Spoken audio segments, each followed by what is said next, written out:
le mot d'ordre du christianisme. Saviez-vous comment les anciens chrétiens se saluaient? Avant que le langage ne devienne rapide et pratique, chaque rencontre entre deux chrétiens était un rite sacré, un acte de foi et une prière. Le chrétien ancien ne saluait pas pour briser la glace, il le faisait pour invoquer la grâce. Son salut était théophorique. Il portait Dieu dans la langue, c'était un acte de foi, et en même temps, il commença à faire partie des bonnes manières du nouvel homme, qui saluait en proclamant le Christ. Il disait « Que Dieu te garde ». Ce n'était pas un simple désir de bien-être physique, c'était l'écho du salut de l'ange à Marie.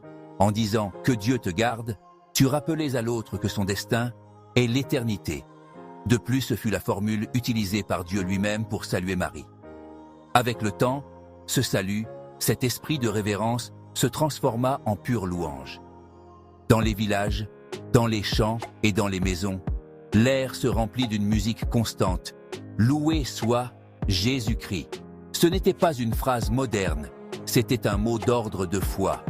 En entrant dans une maison, tu ne demandais pas « Y a-t-il quelqu'un ?»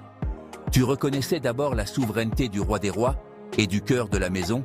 L'écho répondait « Loué soit à jamais ». Aujourd'hui, nous avons échangé la bénédiction contre la hâte. Mais l'histoire nous rappelle que chaque fois que nous prononçons son nom en nous rencontrant, nous transformons l'espace en un lieu saint. Ne laisse pas ton salut être seulement du bruit. Que ta parole soit bénédiction, que ta langue soit porteuse de Dieu, que ton salut soit théophorique. Récupérons la foi des anciens. Loué soit Jésus-Christ, loué soit à jamais. C'était le clocher de la Vendée.